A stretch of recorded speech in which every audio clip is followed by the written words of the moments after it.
Today I'm making Soldier Boy's shield for America. For this build, I used EVA foam, metallic finish, putty, paint, super glue, hot glue, sanding tools, safety gear, scissors, razor pens, and a box cutter. I started with a foam floor tile. Who could have guessed? Then I cut the puzzles off. So memes have been spoiling The Boys for me, so I've just burned through 4 seasons of The Boys in the past few days, and I got a request for the shield, so that's where this build is coming from you. Alright, moving on. Then I took this generic shield pattern that I made so far back I don't even remember. All I know is that I was eating cornflakes at the time. Traced it onto foam, then flipped it and traced it again to get the other side. Then I cut along my trace line. So I usually try to connect the pieces when I trace them so that I have fewer seams to cover up later. But if I did this in one piece, then it would make heat forming a nightmare. Oh my god, you don't even know. Speaking of, I heated the pieces up one at a time with the paint peeler. Technically what this machine is called. If you know, you know. Then I shaped them over the nose cone of a missile. It's the only way you're gonna get it has to be a missile. This video is brought to you by Raytheon. Do you hate weddings too? We can help. Allegedly. I shoved it into a concrete form tube so it wouldn't straighten out while it cooled down. I repeated that step for the opposite side. When the halves had cooled down enough to retain a curved shape, I glued them together. Using super glue, by the way. For a seam this long, it's easier if you do this a few inches at a time. Contact cement also works, but the weather's not great. You gotta ventilate, it's a whole thing. Psychos in the comments will tell you all about it. Alright, that's how to make a basic shield, like a generic run-of-the-mill shield. So, accidental medieval knight tutorial. Now, for the America of it all. I drew half of the outer frame onto cardboard, cut it out, traced it onto another sheet of foam, and cut that out. Okay, so I get asked a lot, how many sheets of foam do I need for the build? And I can never answer that question. I can't keep track because I do this so often and I save the scrap. You know, if you're making a 5-inch piece, why are you gonna throw out a 2-foot sheet? But while cobbling together scrap foam may work for a build like the Firefly, you know, it's all a bunch of little panels jigsawed together, it won't work for Soldier Boy's shield. If you try to do that, you get a million seams and it's just so messy. So, 2 sheets of foam, technically, 3 sheets if you don't want to spend an eternity filling in 100 seam lines. So I cut that out and mirrored it for the other side. Next, I made all the eagle feathers out of smaller bits of scrap foam. The middle tail feathers were kind of annoying. They took a couple of tries for me to figure out. But once I know that this works, I'll scan in a cleaner pattern.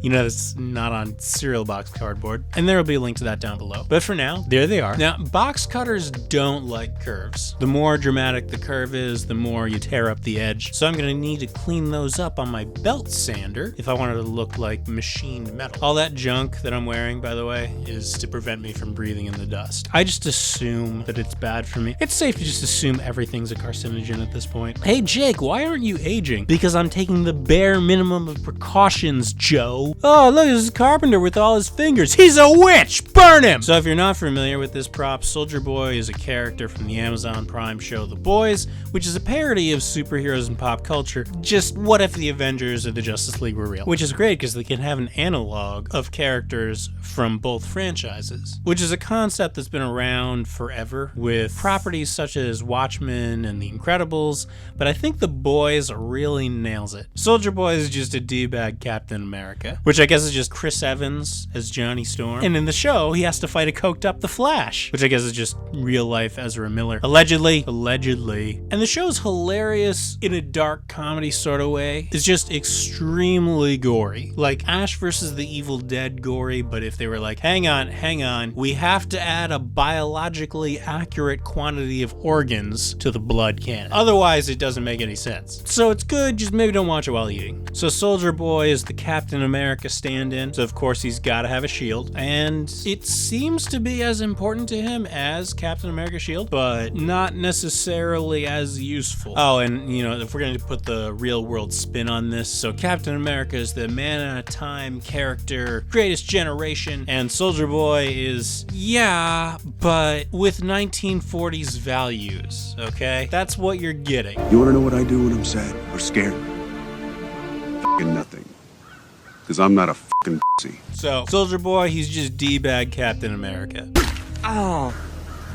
I warned you. played by Jensen Ackles of Supernatural fame. The show Supernatural. I'm not implying that his fame comes from a Faustian bargain. Okay, now that we got all the edges sanded smooth, I can attach them to the shield, which, you know, I have to press the pieces down until the glue sets and really manhandle this thing. So before I do that, I'm gonna reinforce the center seam in the back. I made this rib with an armhole in the center to go in the back and help hold it together. And I added a bunch of shims for extra support. It's not necessary, it's just, I assume that all of my props are going to have to deal with the rock polisher that is Atlanta's baggage handlers. You know, just something to think about if you're going to a Comic-Con across state lines. No baggage handler has ever put the same care into their work as cosplayers do. Once the supports were on, I added the details to the front using hot glue. I can get away with hot glue here because this is a cosmetic seam. It's not structural. I'm alternating between super glue and hot glue based on how quickly it dries and how problematic the hot glue goop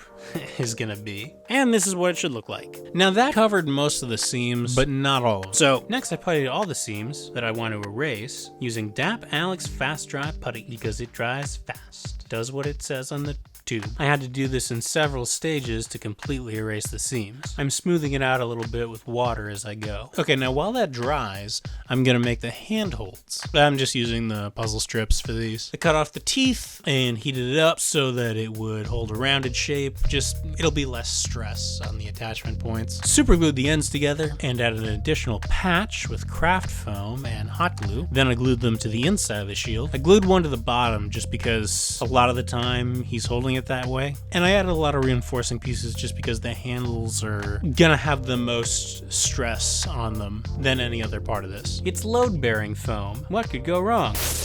Now for the final details. I made a little Sam the Eagle using the same foam carving and sanding method as before, although I used the rotary tool to get into those hard to reach spots because, you know, around the beak, just because the belt sander is not going to be able to do that. Then I glued it onto the top. For the final detail, I'm going to use a pre-made star just because this is America. It's so much cheaper to buy a star than to make one. Oh, these are actually left over from the Atomic Heart build because it's somehow cheaper to buy 50 stars than 3. Next, before painting, I did a real quick pass with the paint peeler just because it seals up the top layer of foam, creating a better painting surface. Speaking of, time to paint! While I'm painting, I'm gonna run the patron scroll on the side just because I'd rather obscure my painting sweats than the final product, you know? All these people who supported me, they make these videos possible, so thank you very much. I'm painting this gloss black to start because it's a good base coat. I think Plastidip is actually faster, but it's more expensive, and until it dries, it just reeks, man. There's not enough Febreze in the world to cover that up. Support me on Patreon for the sake of my Febreze budget. This video is brought to you by Febreze. Febreze! Don't look into our connections with Raytheon, or we'll drone strike you with a lavender-scented Sidewinder. This will take at least 3 layers, maybe 6, so to speed up the process, I put it on a turntable in front of a box fan. Let it sit overnight and checked on it the next morning. Ah, no, not again.